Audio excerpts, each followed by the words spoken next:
RSPCA, which we all know about and try and help, but also to let everybody know about a couple of events that are coming up, which I didn't know about. So we'll try and promote those as well. But firstly, Becky, you're based in Martlesham. That's right, yeah. Right. How long have you been with RSPCA? I've been there for 7 years now this year, so quite a long time. Yeah. And what is it you actually do?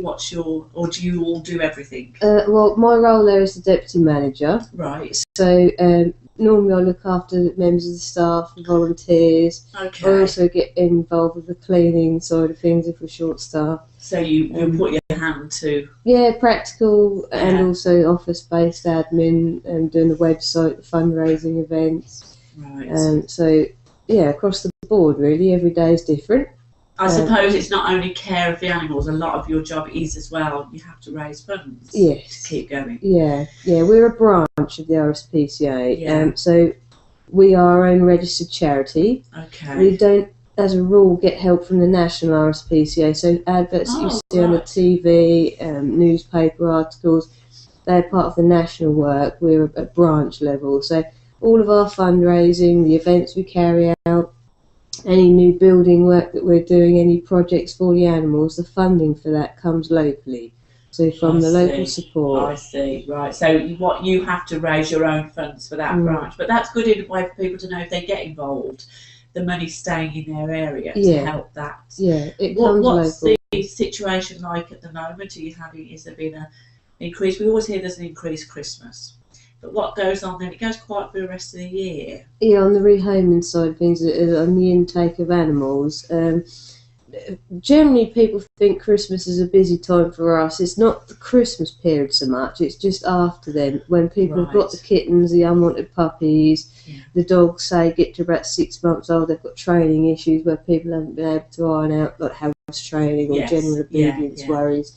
So, about sort of April, May time, we'll start seeing an influx of the more older puppies where people haven't been able to train them, which they would have had at Christmas.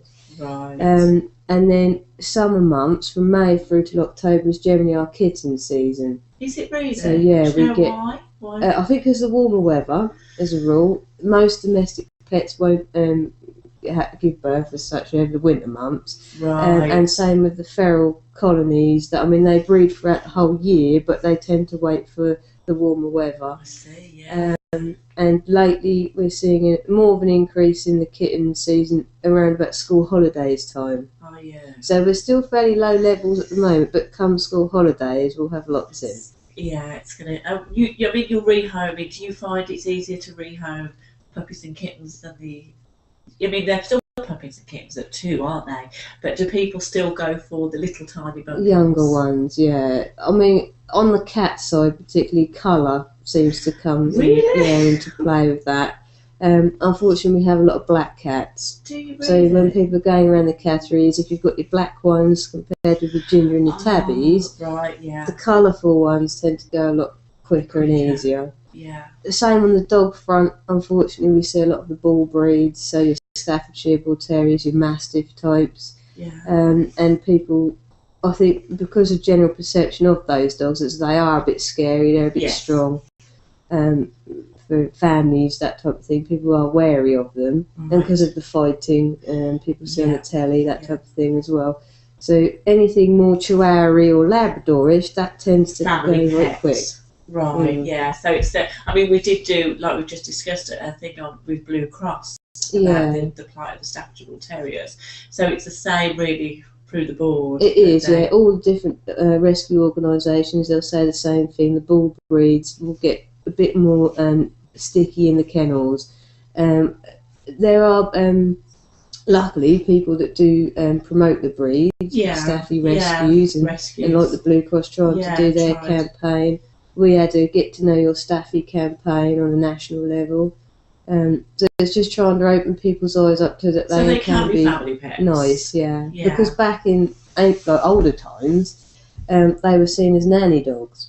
Oh, really? So people had them with the little children, looking after the children as nanny dogs. And then the national RSPCA, the Get to Know the Staffy campaign, is quite nice because it shows the Staffy through the ages. Right, yeah, which goes away from what the perception that from nowadays. Yeah, Right, yeah. You know, they're more involved with the family. They're travelling in the car. They're out with the children having picnics, okay. Which is what they should be doing. Yeah, Yeah. yeah. And obviously you do a lot, I assume, checks when a dog comes in to know what sort of person or family the dog needs to go to. Yeah. So it's not just a case of somebody can come in and say, yeah, I have That's that right. one. Yeah, I mean, yeah. Some organisations will have a little different policy to ourselves, but we actually pride ourselves on that. We do try to get to know the dogs before we rehome them to members of the public, because if you don't know what the temperament's like, you couldn't say perhaps whether they get on with other dogs, children, cats. You're putting yourself at risk and the member of public at risk. Okay. So when the new animals come in for 10 days, they go under assessment. So we learn all the medical bits as well, make sure they're healthy, they're neutered, vaccinated, microchipped, wormed and defleed, and then they're also assessed. So we put them in the van, have a trip round. Oh, I see. You know, are they all right on the travelling? Yeah. Are they all right with the cats? Are they okay with other dogs? What's their favourite toy? Do they like to be groomed? You know, any part of the body they don't really like to be touched. Yeah. So nice we go with through. His feet. Yeah. His feet being touched. So I suppose they all have their little traits. Yeah. So by the time someone comes in and looks at a dog, you could actually tell them a lot about the animal. Yeah. And know whether it's right for that family. For the person, yeah. So when the people come in, when members of the public come in, they want to know more about the animals. On the dog and the cat side, they'll fill out an application form, so we learn more about their circumstances. Yeah, what they're looking for. Yeah, so if they've got children or a cat or another dog, there wouldn't be any point in us showing them something that's not a good match. You know is going to attack another. Yeah. So we try to do the matching right for the dog, you know, for the animals, but also for the member public, because they want it to be successful. They don't want to come to rescue and find they've got to return it the next day. No, it's distressing for the dog and for the family, isn't it? For the people. Yeah, you need to make sure it's a long-term family home. Right. Okay. And what about what's the what actually happens when if someone has got a dog and they bring it into you? What's normally the circumstance? Is it normally because they've a training issue or? Yeah, I mean it can be training issue, marriage breakups, moving into rented accommodation. That's very common. Is it? Yeah, because people lost their houses. Yes. And then financial climate definitely affects. I mean, since a few years ago when it was first mentioned about recession, we have seen an increase in more of the worsening of the condition of the animals, where people haven't been able to fund special diets for their animals or the veterinary side, so they're coming in a lot worse a condition, which we're then having to fund for to get them up to health before they're rehome. Yeah. And I must admit, my vet did say that to me once, that he sees a difference, because he said obviously when things are tight, the dog comes down the pecking order of the family. So, because you also do a veterinary service there, don't you? Is it at that branch? Or?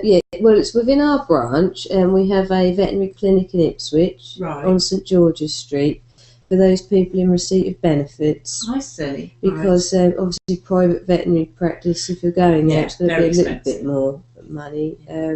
But that it offers people avenue to take their animal to see a vet, get them treated at a lot less so it's not to money. Ignore it. Yeah, we don't want them ignored. We try to promote that people can come along to the clinic. They'll pay a donation to see the vet, and then pay for the medication that's needed. But that donation is a lot less than what your vet fee would be. Yeah. Right. Okay. So that's good. That's a good service. It's a service, and it's some funds coming in. So you have to pay for your vets as well. We pay for the vets, yeah, which are quite expensive. An hourly rate, yes. Yes, quite expensive. You're like, quick. Right, so we've touched on, obviously, you have to do your fundraising to keep it going, because it's a marvellous service. I mean, you do a great job. I assume as well you have to be, because when I was at school, I was actually really interested in working in dogs' homes, and I found I did a lot of work experience. I wasn't actually hard enough to do it. Do you have to have that? There has to be an element of practicality, I think. Because I would end up with a house full. Yeah, Yeah, it's not you practical. fall in love with everything. I mean, I've done it Course. myself over the Right, years. You know, I okay. took rabbits home, cats home, my dog was from work. Right. So you tend to take on everything yourself. You have to be able to.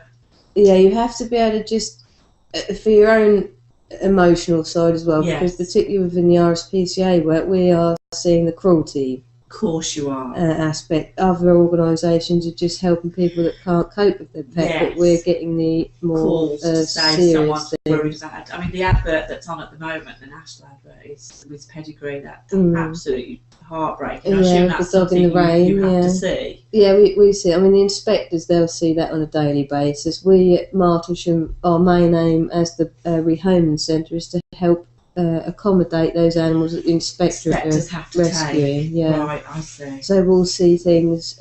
People probably know our supporters would have seen Lottie, our case dog, in the paper recently, which is a Staffordshire Bull Terrier.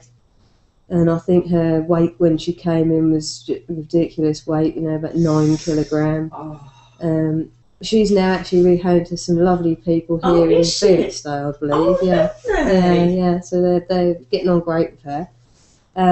But yeah, I mean, she was terrible condition. She was boarded up, abandoned in a house, just left really to die. Luckily, the inspector got there quick enough, but she was in a very ill way. But we see that not every day, it's not common, but more serious cases like that we do see. You do have to. So you have to sort of separate your emotions from that. Yeah, because I was imagining some of them are not savable if they've got. So you have to be able to deal with that. I mean, over the years we have had cases where inspectorate have gone in. There was a case with a family of German Shepherd dogs. Right. The parent dogs were so far gone, they were malnutrition, they were so bad they had to be put to sleep, they couldn't be saved. But the puppies were, the doctors have had those dogs, So you've got to be able to, because that would just, I'd be an emotional wreck every day. A lot of people find that difficult. Yeah, absolutely no good at all. It is hard. Obviously we see it on the TV, etc. And you're doing a great job, fantastic job that you're there doing it. So we need to raise some funds, and we've got 2 events coming up. First one is the which I thought was fantastic, Mutt Strut. On Sunday the 19th. So this weekend. This weekend. Yep. Okay, and it's a sponsored walk, but obviously it's a little bit late now to get sponsors, but people can still come along. Come along on the day, yes. Right. And pay £5. Okay.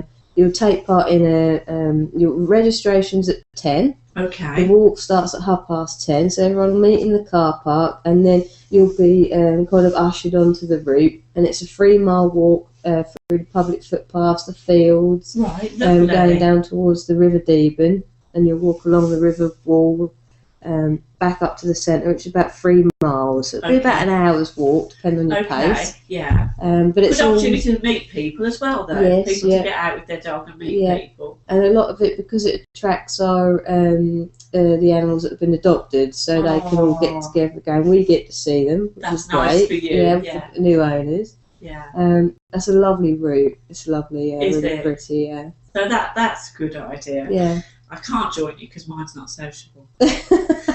Anybody who knows my Ollie will be thinking, no, he's a nightmare. But that sounds absolutely lovely, this one. So that's Saturday, and they meet at your rehoming centre. Sunday, that one. Sunday, 19th. Sunday, and that's at the rehoming centre. Okay, so then the following Saturday, the 25th, we've got more of a family day, again at the rehoming centre. Again, yes, at Martlesham Rehoming Centre. And we've got, I'm just looking at this poster, barbecues, ice cream, space painting. This sounds great. This is a proper fun day, and you've got an opening of a new cattery. Yes, we thought we'd incorporate with the funding, as we were talking earlier. Yes. We've had a lot of support. We've been able to build a new cattery, which is 14 pens. Right. It's very, it was amazing, really, quite high-tech cattery. It's all like, for the techno people, it's like air conditioned and temperature controlled and everything. It's very good. So that's good. So the cats were very comfortable. They will be, won't they? Won't want to be rehomed. We absolutely like to move in ourselves. It's very good. So that is a 14-unit pen, which now then, of course, we're able to help more cats that need our help. And so we thought we'd open that on the Spring Fun Day. There's Yeah, displays going on. that. The Ipswich Majorettes, belly dancing, Oh, have a go dog agility, and a dog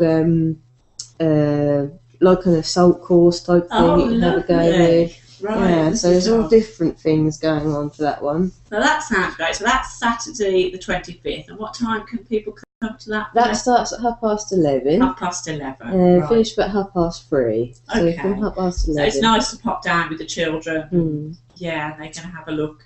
Can they have a look at any pets while they're there? You'll be able to walk around the centre. Right, so the kennel area, unfortunately, general working rule of the kennels is it's shut off from the members of public viewing. Distressing for the dogs. Yeah, it's distress the dogs. But they can have a you look can go around the centre. cattery, the rabbits, the ferrets, the birds, lovely. guinea pigs. Lovely. We've got lots of different things to look at. So that's good for the children then, that Yeah, isn't it? yeah. Well, we're going to put these events up on our website, and I have spoken to Becky, and she's going to let me know, aren't you, any more events that are coming up. So what we'll do is we'll list these, and then as Becky lets me know, we'll change them to keep people aware of what's going on and what you can help with or get involved with or enjoy, because they do a great job here. I really do think, you're all doing a wonderful job. Do you have as well, we also, because obviously we run here with volunteers, do you have any volunteers work for you, or you need dog walkers or volunteers? Yeah, we have lots of volunteers. Do you? Honestly, without those, a lot of our work we wouldn't be able to achieve. I see. I mean, it goes without saying, the volunteers are highly valued members of our team. Right. So at the centre we have 10 paid members of staff. Yes. So very small. Yeah. And then the makeup of our day with the cleaning, the exercising of the animals, volunteers. Yeah. So every day of the week we have people. We have regular volunteers giving up their time once a week that come in each time we know they're going to be coming in. And also on the fundraising, so we've just had the RSPCA week where we collected outside the local Tesco's. Yes. So thank you to anybody that did put some money in the pots, shaking the tin. And that was all volunteers. That was all volunteers, dedicating their time, and we raised just shy of £4,000 for that. So that was very good. Yeah, that's very good. Yeah, very good. We have good local support for that. Right. So anybody who wanted to volunteer, how would they get in touch with you? Yeah, just contact the centre. I mean, at the moment, the main things that are fairly more sort of people wanting to give it a go is more of the practical side. So I'll get people's names, and sometimes there's a bit of a wait to get you on board because it's very popular.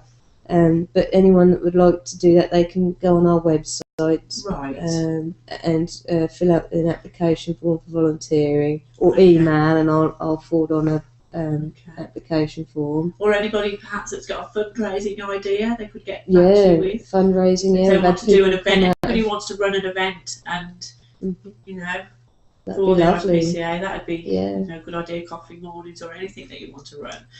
So let's hope that we get there, because we need to support the RSPCA. They do a great job. Well, thank you for watching anyway. Becky, thank you for coming. Thank you very much for having us. I will put these events up on the website so anybody's missed it. But if anybody has missed anything and wants to know, by all means, just ring me and we'll sort it out and get you in touch, okay? So thanks for watching, and we'll see you again tomorrow.